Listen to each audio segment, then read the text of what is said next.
in the Quran is so powerful that Allah mentioned human being as a clear sign for its existence. Yeah, it's not you just see? a coincidence. No, it's not. Because why? Sorry, can we move aside? Sorry. Because these guys shouting. You know what I'm saying? I want to be clear.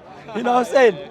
So what I was saying, Alex, yeah? So you can see the manifestation of the wisdom or the effects of the wisdom of the Creator. You understand?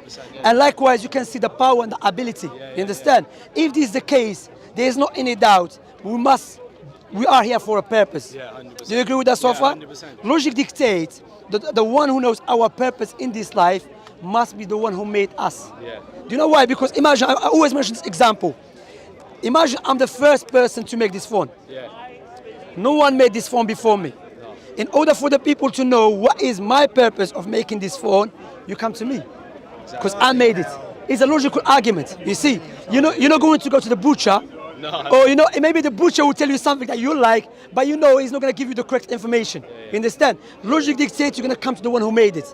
Okay? If this is the case, therefore, from Islamic perspective, which is a logical way, I'm going to explain it and tell me if you agree with it or not. Based upon the Creator's wisdom and justice and ability, He chose people amongst us in order to tell us what is our purpose in this life. Why? Why He never left it up to our intellect and our feelings? Because our intellect, our feelings, we have a limited intellect.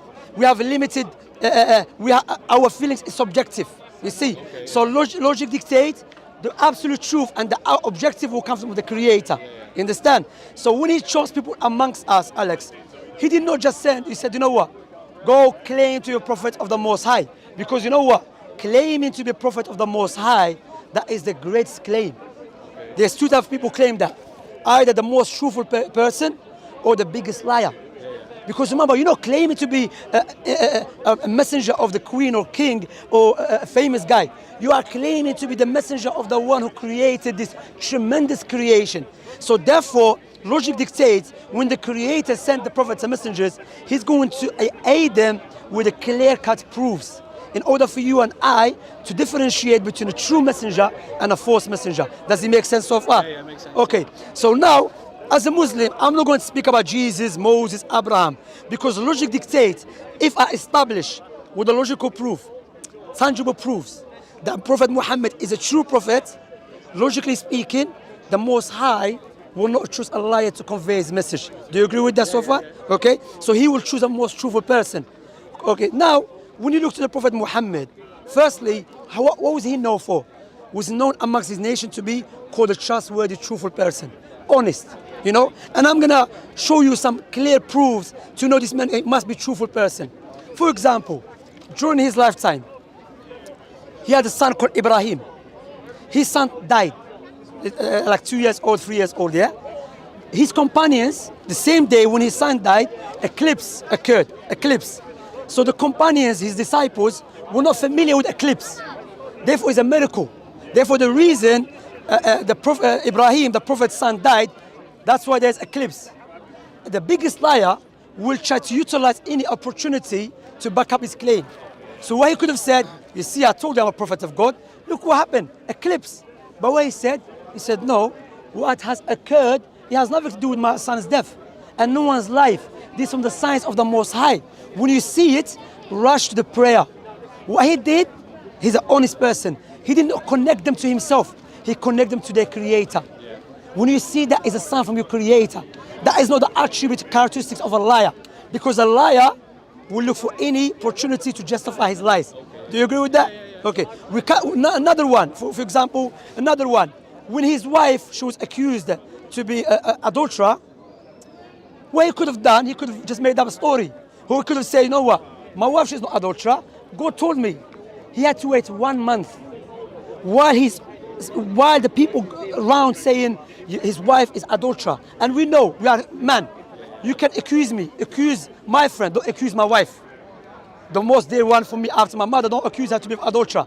What he could have done, but he didn't do that.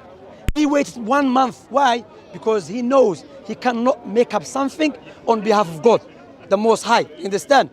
So that is clearly shows this man who was honest and truthful. Likewise, let us see if he was honest, more proofs. When the Prophet Muhammad was in Mecca, the Arab pagans, his people, they were torturing him. Okay?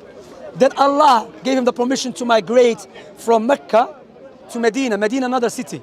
It was back then, like take you a month by traveling on horses, yeah?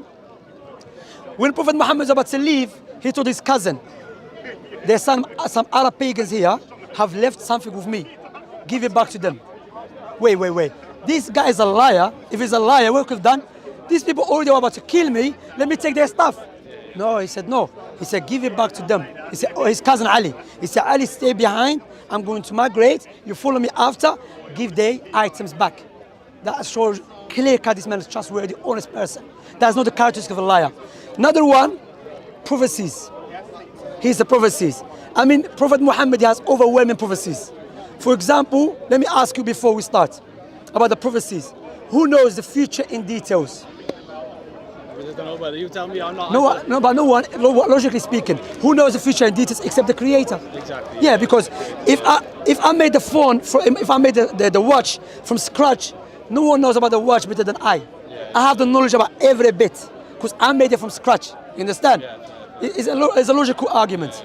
So now the Creator, but now when Prophet Muhammad was prophesying, let me give you some prophecies. Prophet Muhammad said there will come a time.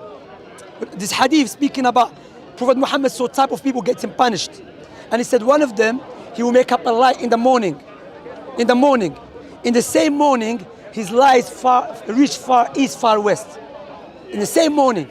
What we have to understand, Alex, back in those days, in order for me to travel from London to Cardiff, will take me 3 days. Let alone for my lie to spread far east, far west same day. Now, make up a lie, put it on Facebook, Snapchat, Twitter. Exactly, What's going to happen? Everywhere. How man that lived 1,400 years ago, prophesizing about something that it was impossible to occur. Rather, some people say, what is he talking about, this guy? How he's telling us that our lie, I'm going to make up a lie in the morning, and the same morning, my lie is going to go far east, far west. How? But this knowledge came from who? From the Most High. Like what? Yes, that's why we as the Muslims, we don't believe Islam is the truth because Prophet Muhammad came to me in a dream. And he said, I'm going to tell Alex, believe Islam is the truth. You're going to tell me why, Shamsi? I said, the reason being, one day I was in the alleyway, in nighttime, Prophet Muhammad appeared to me, so believe. No, that is not proof. That's called personal experience. Maybe you saw some devil. It's not even Prophet Muhammad you saw. You understand? Anyway, that's why Islam, the tangible proofs that Islam is based upon, everyone can see it. Exactly. What do you think what I said so far to you? Brilliant, brother. Does it make sense to you? It does make sense. It does make sense. So if it does make sense to you, you should what? If you believe it makes sense, why don't you follow it up and implement it? I'm not too sure, man. I just. What doubt do you have? Like what questions do you have? Ask any questions. Alex, feel open, bro. I come here to be educated, bro. No problem, but I'm saying ask. You know what I want you, Alex? I want you to be open. If you don't agree with me, says, you know what, Shamsi, I think this point is invalid. That point, because why? I want you to be honest. I'm not here to, just, you know what I'm saying? No, I want to make sure that you agree with me, make sense. That's why always when I give da'wah, when I preach and I speak to people, I say if I make sense, let us move on. Because let me make it clear to you. I always mention this example. If I give you £2 million as a gift, I say, Alex, I'm a billionaire, I like the way we're speaking, I respect you, I'm a billionaire or trillionaire, take this £2 million as a gift. What would you say to me at least? What would you say? I say thank you very much, but if you, what would you say if you take it at least? Would you not remember me all the time? All the time. All the time, and you're gonna thank me for that? Yeah. Okay. But now I will give you £2 million on the condition, give me your 2 eyes. Nah, no chance. No chance. Why? Because your eyes is more valuable than £2 million. So why don't you thank and remember the one gave you eyes for free? True, brother. But You yeah, see? you know what I'm saying? Look, you see, that's what Allah said.